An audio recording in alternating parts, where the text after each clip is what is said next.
नमस्कार, आप देख रहे हैं देश का सवाल और आपके साथ हूं मैं राजीव शर्मा। बात उत्तर प्रदेश चुनाव की कर लेते हैं। दूसरे चरण का चुनाव प्रचार अब खत्म हो गया है। ठीक इसी वक्त 2 दिन बाद 14 फरवरी को यानी परसों पश्चिमी उत्तर प्रदेश के कुछ जिलों समेत दूसरे चरण के लिए कुल 9 जिलों की 55 सीटों पर मतदान होना है। पहले चरण के मुकाबले दूसरे चरण में चुनौतियां ज्यादा रहने की संभावना है। वजह है कि इन 55 सीटों में ज्यादातर मुस्लिम बहुल इलाके हैं, लिहाजा जाटलैंड के बाद रोहेलखंड मुस्लिम बेल्ट में होने जा रहा चुनाव काफी अहम है।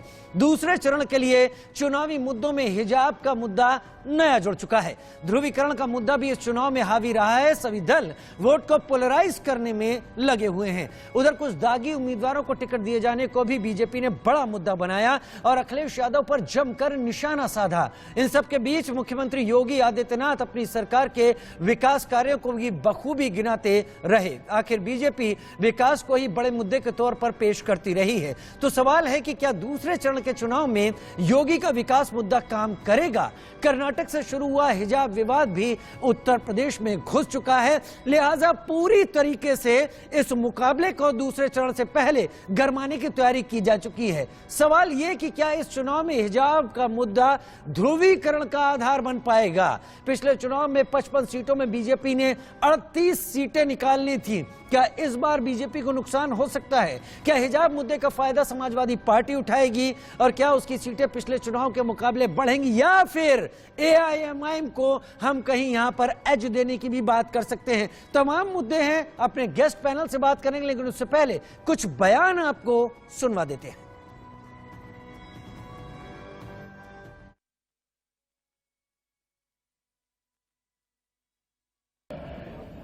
ये परिवर्तन सपा बसपा सपा नहीं ला सकते, क्योंकि ये जातिवादी पार्टियों की मजबूरी है कि उनको माफियाओं को संरक्षण देना पड़ेगा।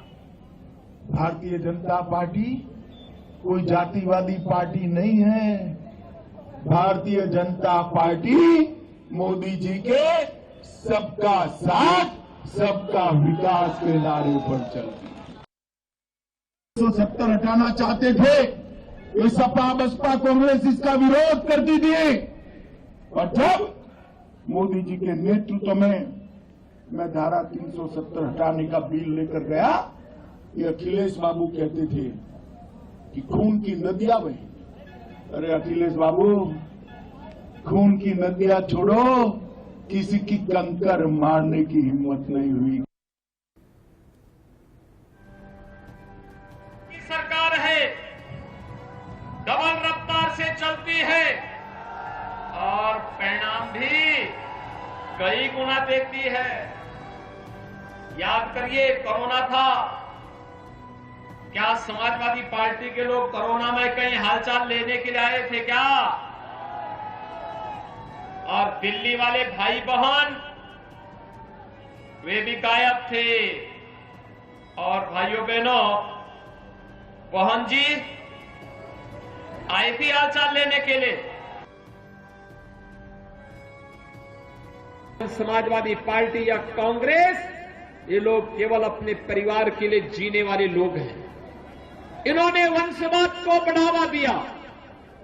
अगर हम लोग राष्ट्रवाद की बात करते हैं तो ये लोग जातिवाद की बात करते हैं। हम लोग विकास की बात करते हैं तो ये मत और मजहब की बात करते हैं। मैं समग्र विकास की बात करता हूं तो ये लोग कब्रिस्तान की बात करने लगते हैं। मैं गन्ना की बात करता हूं तो ये लोग जिन्ना की बात करने लगते हैं। और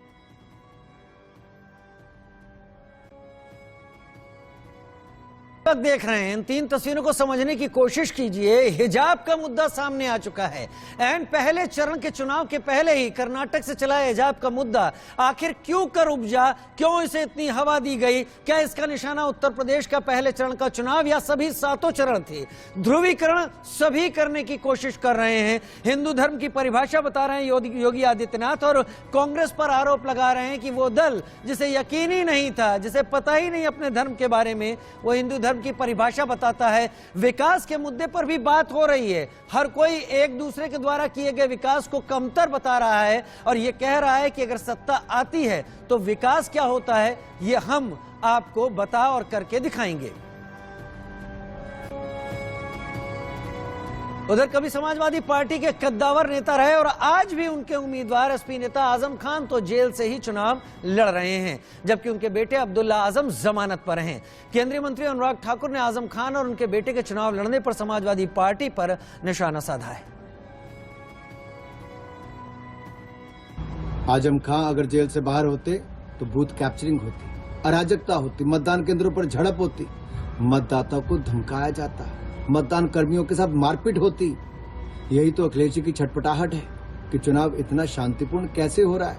मतदाता भय मुक्त होकर भारतीय जनता पार्टी को कैसे एकजुट होकर वोट कर रहे हैं, गुंडा माफियों को वोट की चोट दे रहे हैं। और शायद पहले चरण में नाहिद हसन, दूसरे में आजम खान याद आ गए, पांचवा छठा जैसे ही फेस आएगा इनको मुख्तार अंसारी और अतीक अहमद भी याद आएंगे। अखिलेश जी इनको ही याद कीजिए, जनता अब आपको भूल चुकी है क्योंकि फिर एक बार भाजपा सरकार बनाने का मन बना चुकी है।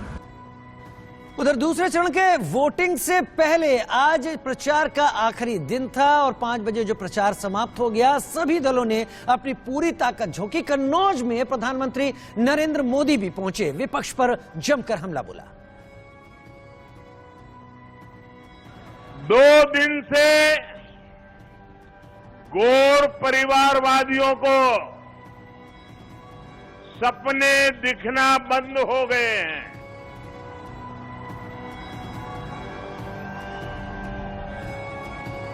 गोर परिवारवादियों को सपने दिखना बंद हो गए हैं।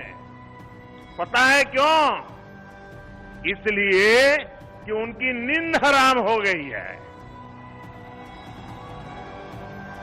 वो लोग सोच रहे थे कि जातिवाद फैलाकर, संप्रदायवाद फैलाकर वोटों को बांट देंगे।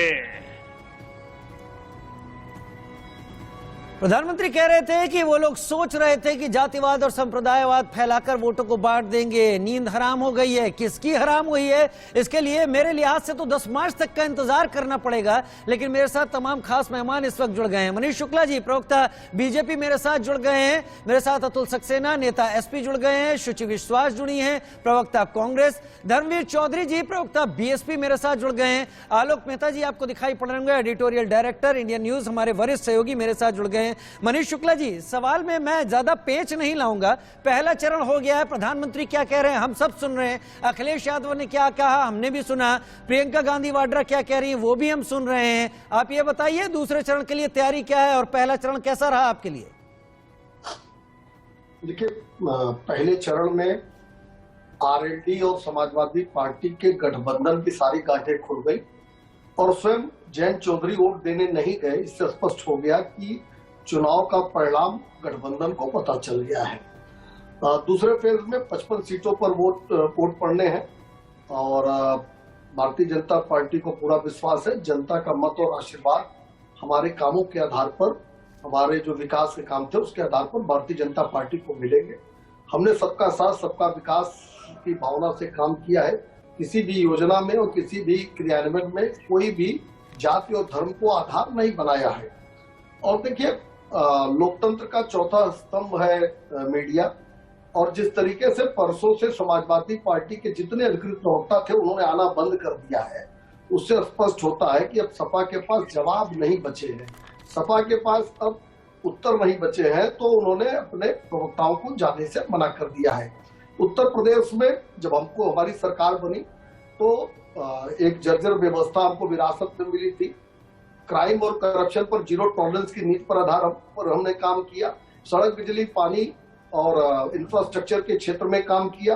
अपराधियों के ऊपर केवल कार्रवाई नहीं की गई बल्कि जो उनके आर्थिक साम्राज्य थे उनके ऊपर भी बुलडोजर चला, उनको उनकी संपत्तियों को भी अटैच किया गया। और पूरे 5 साल ऐसे अपराधियों को के ऊपर जब भी कार्रवाई होती रही तो अखिलेश यादव ही सामने आए और उन्होंने कभी उनको धर्म, कभी जाति का सुरक्षा कवच पहनाने की कोशिश की उन अपराधियों को। लेकिन उत्तर प्रदेश में जनता आज भयमुक्त हुई है। जी बोलिए बोलिए, मैं सुन रहा हूं आपको। उत्तर प्रदेश में जनता भयमुक्त हुई है। वाकई उत्तर प्रदेश में जी वाकई भयमुक्त हो गई है सर। बिल्कुल जनता भयमुक्त हुई है। आज किसी का दुकान और मकान कब्जे में नहीं हो रहा है, और जो कब्जा अखिलेश यादव के संरक्षण प्राप्त अपराधियों ने किया था उनको भी छुड़वाया गया। आज उत्तर प्रदेश में एक नई बयार चली है। मनीष भाई आपको मौका दूंगा, सत्ताधारी दल है, आपको मौका दूंगा, सब आपको सुनेंगे। उन्नाव का मामला भी सामने आ गया है, अब लॉ एंड ऑर्डर पर बोलने से थोड़ा सा बच तो जाइए। नहीं, देखिए किसी घटना विशेष के बारे में, इसके पहले भी सेंगर आपके विधायक थे, वो भी एक उन्नाव का मामला था, ये भी वैसा ही हुआ है। समझ में नहीं आता प्रशासन क्यों नहीं चेतता, सरकार क्यों नहीं समझती कि इससे खासी किरकिरी होती है। दो बातें हैं। सेंगर जेल में है, हाथरस के आरोपी भी जेल में है, और हमारी सरकार के किसी भी व्यक्ति ने या मुख्यमंत्री ने या किसी भी व्यक्ति ने नहीं कहा कि लड़के हैं, लड़कों से गलती हो जाती है इसलिए आरोपियों को छोड़ देना चाहिए। ठीक, जो वर्तमान घटना है उसमें भी जो लापरवाही का दोषी इंस्पेक्टर था उसको निलंबित किया गया है और बॉडी रिकवर की गई है। सबको पता है कि अखिलेश यादव के संरक्षण प्राप्त राजौल सिंह ने इस घटना को अंजाम दिया है। तो दोनों आरोपी भी आज जेल की। चलिए मैं अतुल सक्सेना जी मेरे साथ समाजवादी पार्टी के नेता इस वक्त जुड़े हुए हैं, उन्हीं से बात कर लेता हूं। आपने तो अपनी बातें बता दी, आरोप भी लगा दिए। अतुल जी, आप लोगों के पास जवाब नहीं बचे पहले चरण के बाद, लिहाजा प्रवक्ता भेजने बंद कर दिए गए हैं, और दूसरा जो अभी इन्होंने ताजा आरोप आप लोगों के ऊपर लगाया है, वो क्या आप सोचते हैं अभी जो स्थितियां पैदा हो रही हैं दूसरे चरण के चुनाव के पहले? देखिए, जो आपने मुझसे सवाल किया, वो जो विरोधाभास था वो अब खत्म हो चुका है, ऐसा कुछ है नहीं। और समाजवादी पार्टी का पक्ष में आपके सामने रख रहा हूं। नहीं, मैं अपनी बात नहीं रख रहा।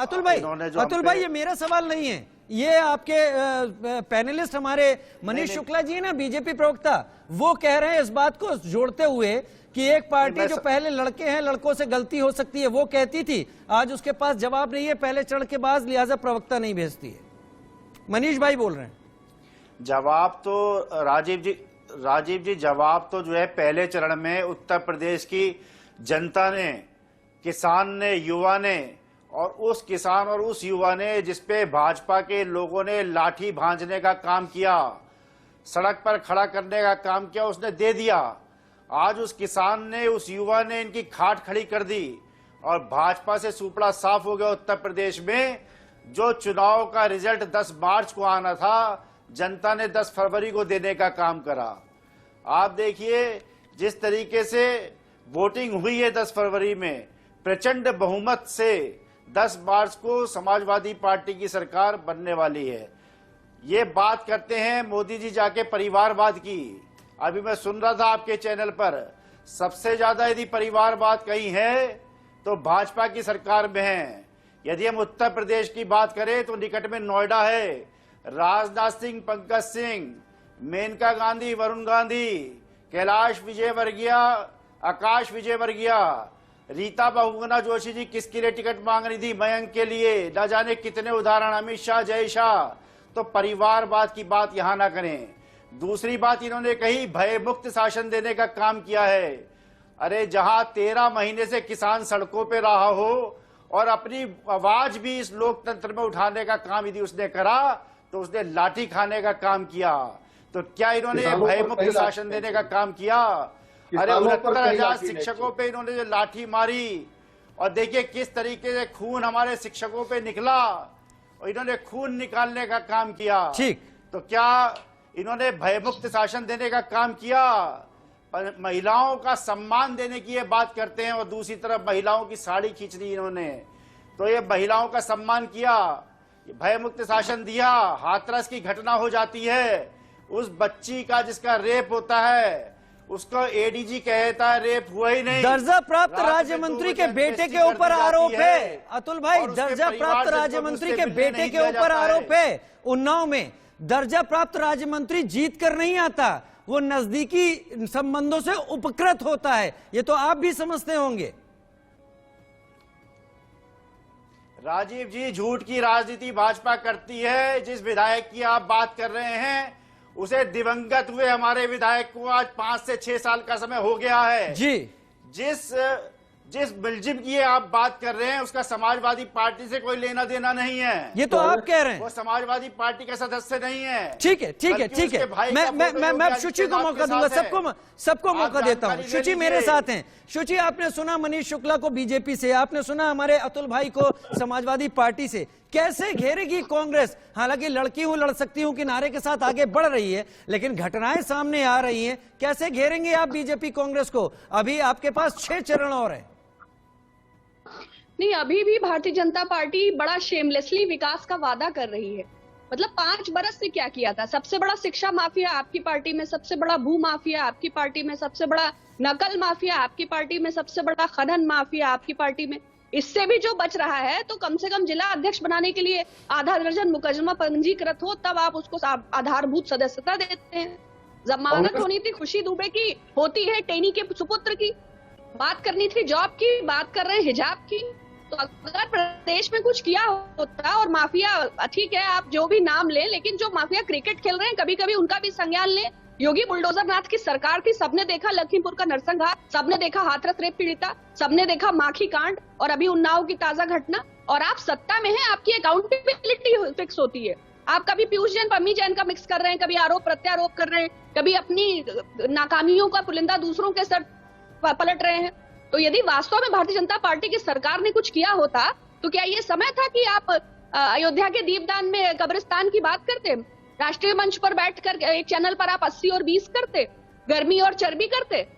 तो चूंकि उत्तर प्रदेश में कुछ किया ही नहीं है ध्रुवीकरण के अतिरिक्त, आप चाहे जॉब्स की बात करें, चाहे आप महिलाओं की दुर्गति की बात करें, एनसीआरबी के आंकड़ों में टॉप पर है। और इतना विकास कर दिया इन्होंने उत्तर प्रदेश का कि शमशान घाट पे टोकन बांट दिए, उसके चारों तरफ टीन की चादरें लगा दी, नाइजीरिया से बह करके लाशें आ गई, और उसके बाद आंकड़ों की जबरदस्त जादूगरी कि भाई जब जो आंकड़ा बता रहा है कि मृत्यु प्रमाण पत्र इतनी संख्या में हुए हैं, और नहीं सरकार का आंकड़ा है कि नहीं सब कुछ एकदम रोजी है, एकदम वेरीफाइड है। क्या आपके तमाम सवाल उत्तर प्रदेश के वोटर के दिल तक पहुंच रहे हैं? आपको यकीन है?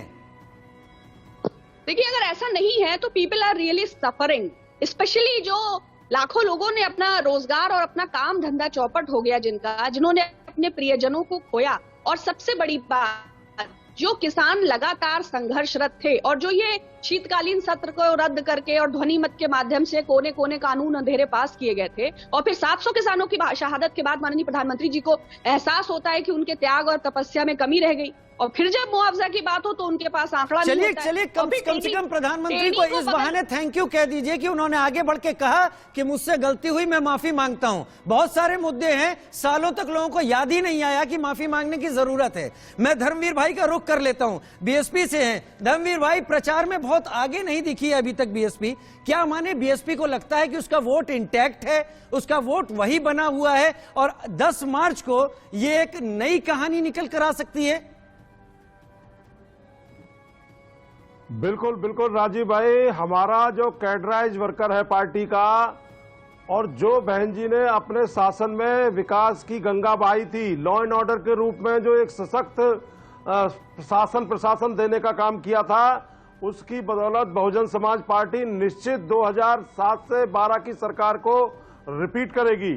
और आज उत्तर प्रदेश में जो तुष्टीकरण की राजनीति, जो ध्रुवीकरण की राजनीति, ये जो एक पार्टी है जो मुसलमानों के घर पर बुलडोजर भेजती है। और मैं अभी अखिलेश यादव के घोषणा पत्र को भी पढ़ रहा था, उन्होंने कहा कि हम होली दिवाली जो है 2 सिलेंडर मुफ्त देंगे। तो क्या इस देश में बकरीद और ईद पर वो कुछ नहीं देंगे? क्या ये सिख समाज के लोग, ये जैन समाज के लोग अपने आप को ठगा हुआ महसूस करेंगे?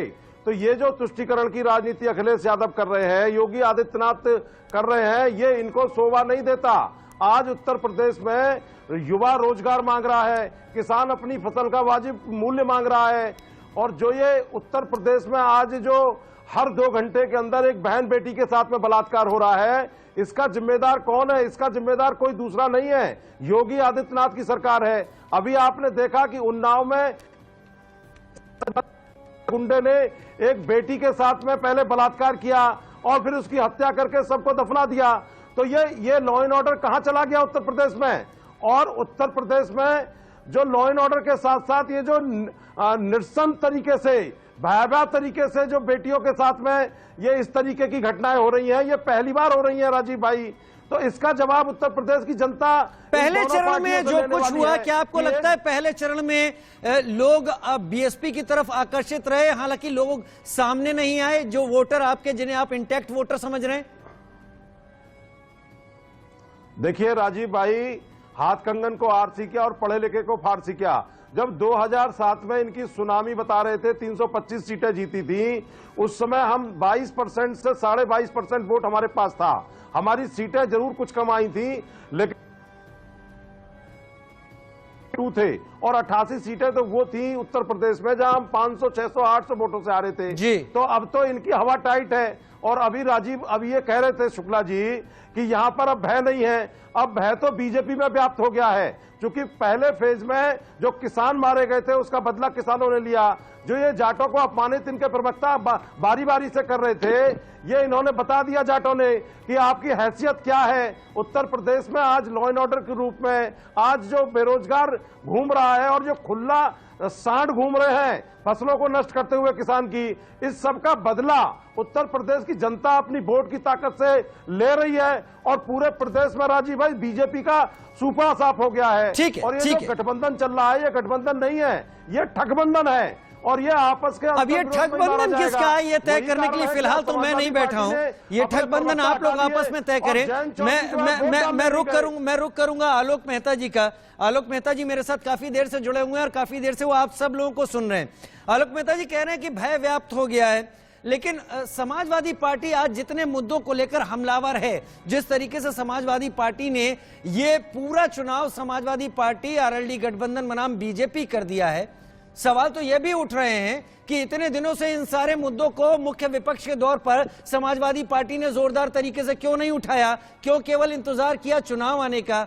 आप इन तमाम बयानों के बीच में कहां पाते हैं दूसरे चरण के चुनाव से पहले की राजनीति को? देखिए राजीव जी, ये सही है कि इस समय उनके प्रवक्ता पार्टी तो अपना दावा करती है। आज इंडिया न्यूज ने जब अखिलेश यादव जी से बात किया, उनकी सभाओं में या उनकी जिस तरह से भीड़ दिखाई दे रही, तो उनका उत्साह स्वाभाविक है। उसी तरह से योगी आदित्यनाथ जी या प्रधानमंत्री नरेंद्र मोदी जी जब जाते हैं तो उनके लिए जो एक, जहां तक ये सवाल परसेप्शन का सवाल है कि लोगों के मन में एहसास होती है, मिलता नहीं। जैसे आप कहते हैं ना कि भाई आपको यदि अनाज मिलेगा, हाँ लोगों को मिलने लगा है, यदि कुछ घरों में मिल जाता है तो लोगों को लगता है कि मिलना हो गया। कानून व्यवस्था के लिए एक ऐसा बड़ा मुद्दा रहा है और जितनी अभी तक की रिपोर्ट्स आई हैं उसमें लोगों को लगता है कि, मैं नहीं कह सकता कि कोई ऐसा चमत्कार हो गया। तो न्यूयॉर्क सिटी के बारे में पूछेंगे तो उसके एवरेज उन्नाव से कई गुना ज्यादा घटना आपको न्यूयॉर्क में मिलेगी, ऐसा नहीं है। लेकिन ठीक है, उसके अंतर हो सकता है, वहाँ क्या कार्रवाई हो रही है।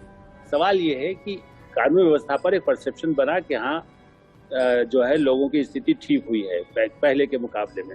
अब ये फैसला निश्चित रूप से जनता करेगी, जैसा कहा गया।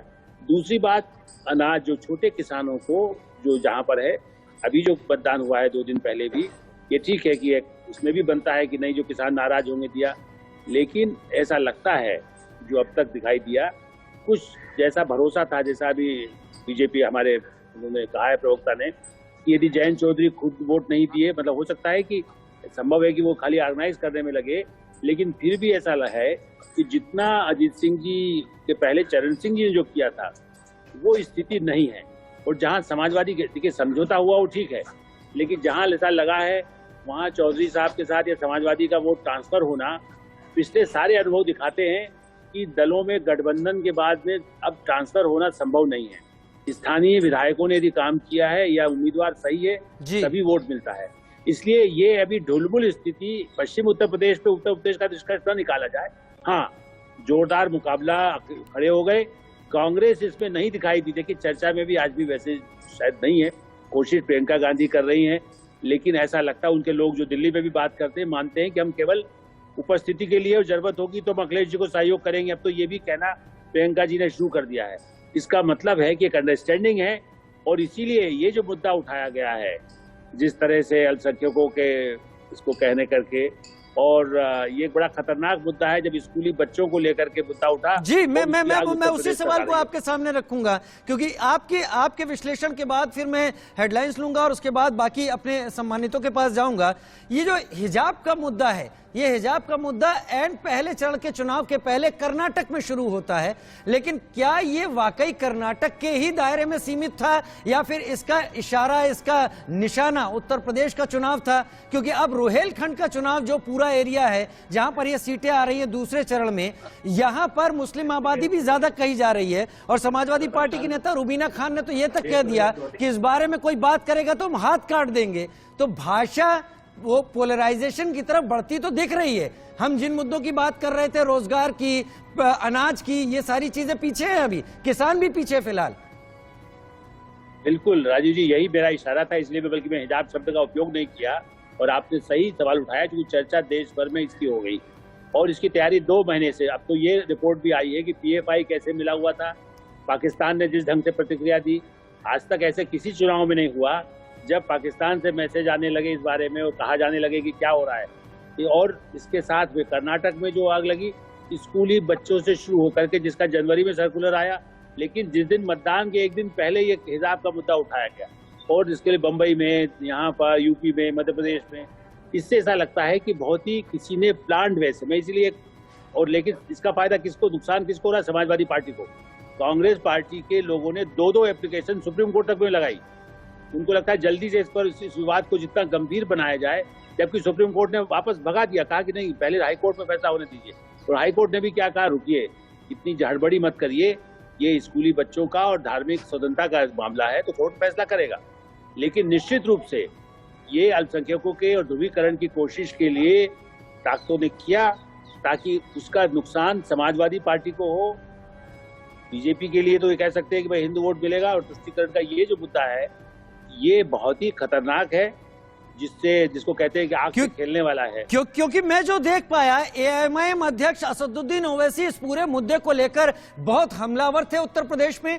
तो क्या असल निशाना उत्तर प्रदेश के चुनाव ही थे? क्योंकि ये मुद्दा ऐसा मुद्दा नहीं था जिसको चुनाव में इतना ज्यादा आगे बढ़ा जाए। मैं पूछूंगा अतुल भाई से, क्यों रुबीना खान को यह कहना पड़ रहा है कि हाथ काट देंगे? क्या ये दूसरे चरण के चुनाव के पहले ध्रुवीकरण की कोशिश तो नहीं है?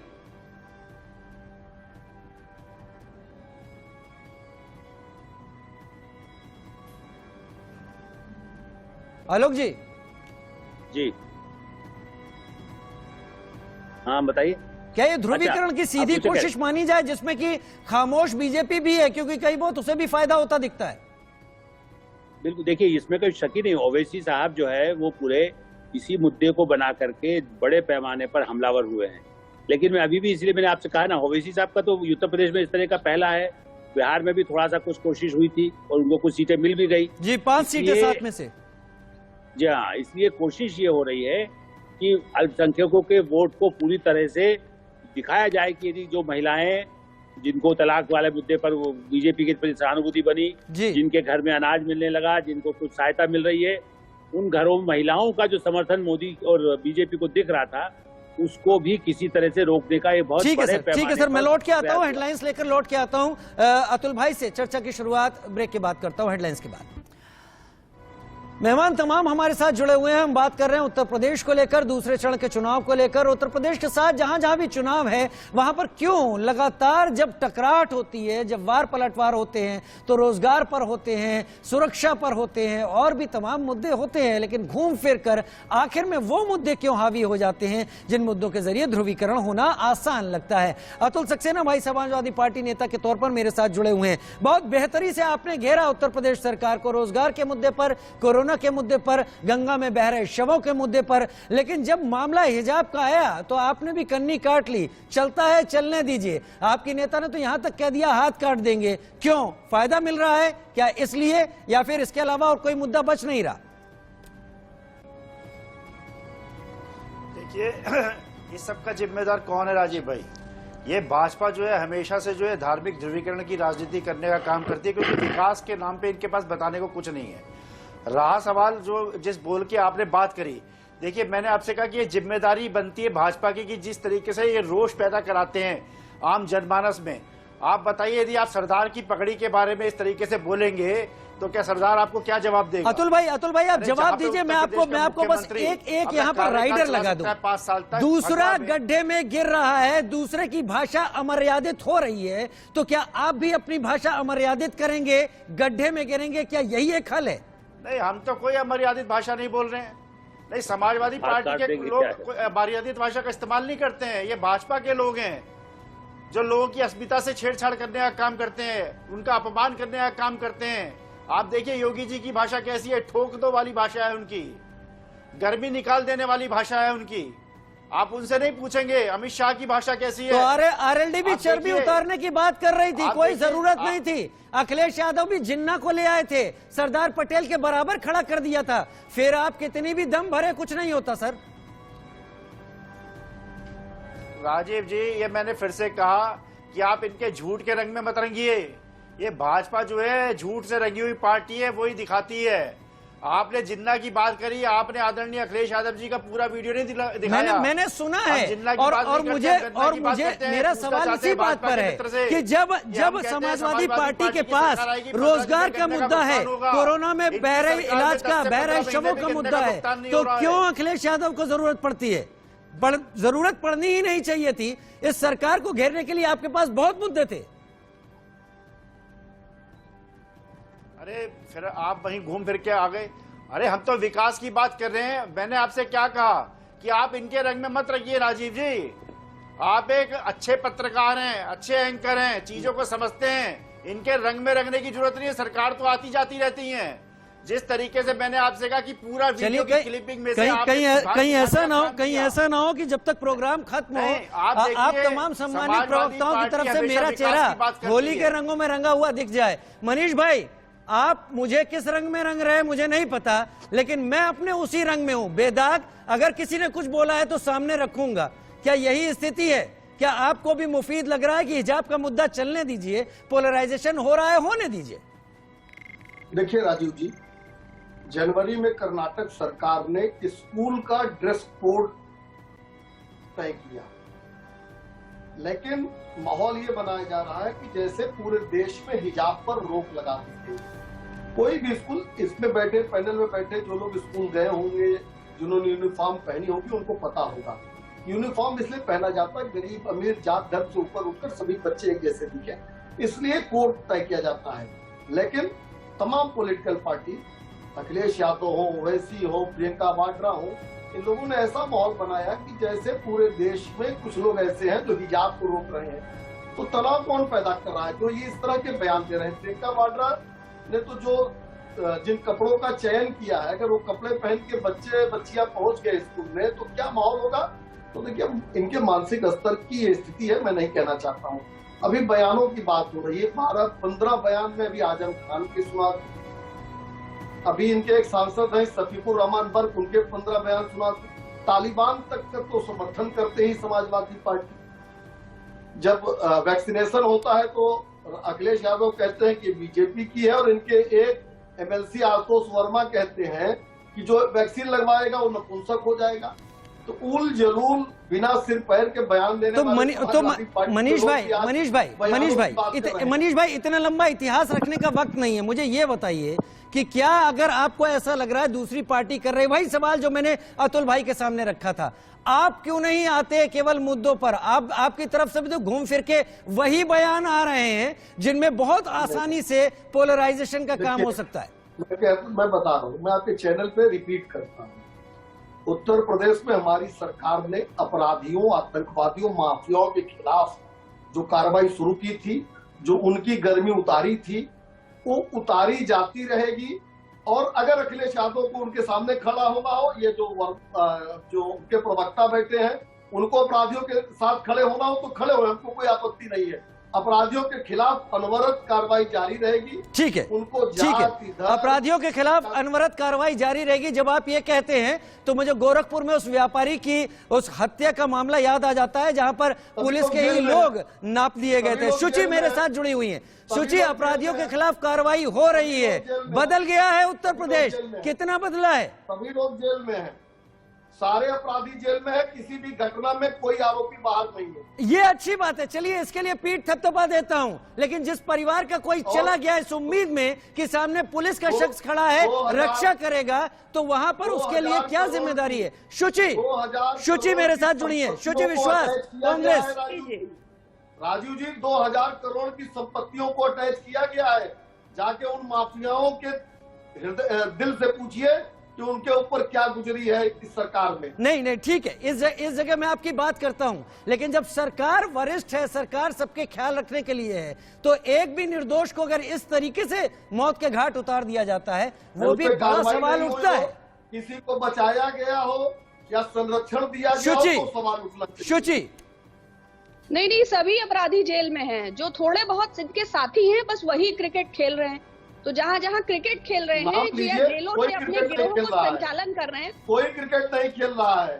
धैर्य से सुनिए, मैंने आपको कोई क्रिकेट नहीं खेल रहा है। और जो ये कांग्रेस के दफ्तर में आंकड़े आप गढ़ती हैं, हमें पता है, आप और राहुल गांधी सबके आंकड़े सबको पता है। धैर्य से सुनिए मनीष जी, राहुल गांधी से लेकर ठीक है मनीष जी सुनिए, तो धर्मवीर भाई भी इंतजार कर रहे हैं, उनके पास भी जाना है, सुनिए। तो खैर कोई नहीं खेल रहे, अपराधी तो जेल से अपना सिस्टम चला ही रहे हैं। बाकी जो इनके विपरीत है, उनकी गाड़ियां पलट जाती हैं, ये अलग बात है। और 5 राज्यों में चुनाव हो, इसीलिए हिजाब है। और कैसे एजुकेशनल इंस्टीट्यूशन को, Manish ji show some dignity and respect. मैंने सुना, आप पेशेंस से सुनिए। देखिए, 5 राज्यों में चुनाव है, इसीलिए सभी चैनलों पर हिजाब है। और जितना ये डिस्कशन होगा उतना दूर जॉब है। बाकी उन्होंने बताया ही कि सभी अपराधी, खुशी दुबे को जेल से बाहर होना था और टेनी जी के सुपुत्र बाहर हैं और माफिया ढूंढ रहे हैं। टेनी को बगल में खड़ा करके जब गृह मंत्री अमित शाह दूरबीन से माफिया ढूंढ रहे थे, तब मुझे लगा कि उनको चश्मे की आवश्यकता ज्यादा है, वो माफिया ढूंढ नहीं पाएंगे।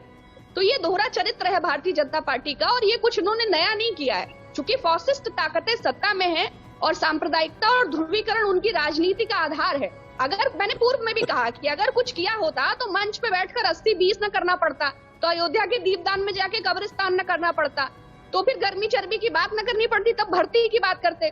अगर एक भी पर्चा इन्होंने पूरा ऐसा कराया है जो बिना लीक हुए हो गया है, तो ये बताएं, जब इनके बेसिक शिक्षा मंत्री का इन्वॉल्वमेंट हो, या पशुपालन के घोटाले का इन्वॉल्वमेंट हो, या DHFL का इन्वॉल्वमेंट हो, या बिजली कर्मियों को पैसे को बाल मिर्ची की कंपनी में लगाने का इन्वॉल्वमेंट हो, या कोरोना टाइम में ऑक्सीमीटर और PPE किट खरीदा इन्होंने 13,000 रुपए का, पर्चे भी लीक हुए हैं, कोरोना में भी तमाम भद पिटी है, ये बातें तो हैं।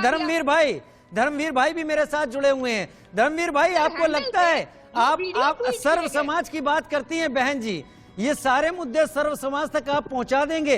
पहला चरण छोड़िए, यहाँ पर किसान का मुद्दा भी हावी था, लेकिन अब आगे वाले चरण, जो 6 चरण हैं, उसमें आप ये सारे मुद्दे पहुंचा सकेंगे? देखिए राजीव जी, आदरणीय बहन कुमारी मायावती जी ने किसानों की आय को डबल करने का काम किया। हमने समर्थन मूल्य का डबल पेमेंट किया, 125 रुपए से 250 रुपए किया।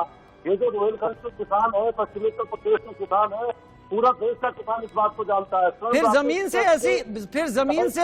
से ऐसे इशारे क्यों नहीं मिल रहे कि BSP कुछ बड़ा कर रही है? जो टक्कर है वो सीधी तौर पर समाजवादी पार्टी, RLD और BJP के बीच में ही दिखती है हर जगह। देखिए राजीव भाई, ये BJP का प्रपंच है और ये समाजवादी पार्टी और BJP दोनों मिली हुई है। आज जो है बुलडोजर मुसलमानों के घर पर घूम रहा है, तो मुझे बताया कि अखिलेश यादव के 45 जो लालबत्ती में घूमते थे, वो कितनी बार आजम खान को मिलने जेल में गए हैं। तो ये जो ध्रुवीकरण की राजनीति करते हैं मुसलमानों के वोटों के, तो क्या केवल मुसलमानों के घर पर ये बुलडोजर है? आप मुसलमान को, माफिया या उस शख्स को जिसके घर पर घूम रहा है, धर्म उसका कुछ भी हो, उसे माफिया अपराधी के रूप में नहीं देख सकते? क्या केवल जाति धर्म में देखेंगे? ये जो बुलडोजर घूमे हैं, ये 99% मुसलमानों के घर पर घूमे हैं। ये जो ठोकू नीति चली है उत्तर प्रदेश में, इसमें सारे काम तो ठीक है, आगे आने वाले चरणों में देख लेते हैं। मेरे साथ जुड़े हुए हैं आलोक मेहता जी, इस वक्त जुड़े हुए हैं। समय अब मेरे पास कम है।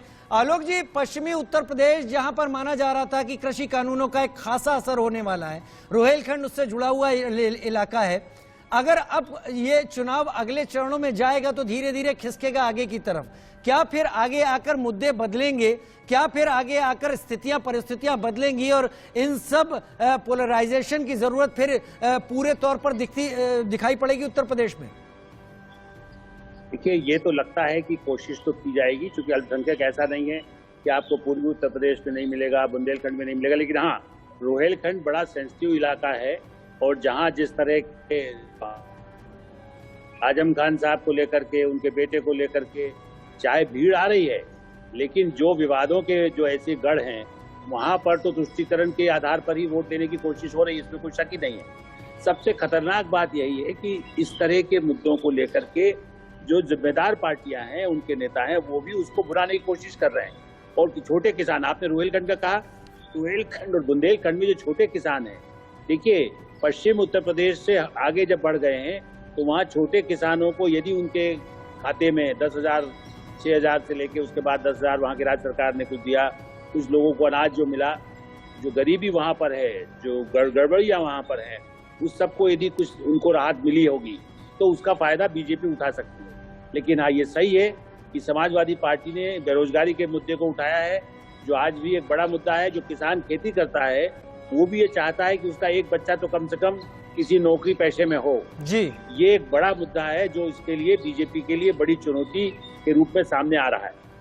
बड़ा मुद्दा है जो बीजेपी के लिए भी चुनौती के रूप में सामने आ रहा है और सबके लिए चुनौती के रूप में सामने आ रहा है। इसलिए हम हिजाब की बात को प्रमुखता से देख रहे हैं। वो जो किसानों की बात थी, वो जो रोजगार की बात थी, वो जो कोरोना की बात थी, वो कहीं हल्की होती जा रही है। और बड़ा सवाल ये भी सर कि जो भीड़ जुट रही है दोनों ही मुख्य दलों के बीच में, बीजेपी, आरएलडी और सपा के खाते में, क्या ये भीड़ वोटों में तब्दील होती हुई दिखेगी?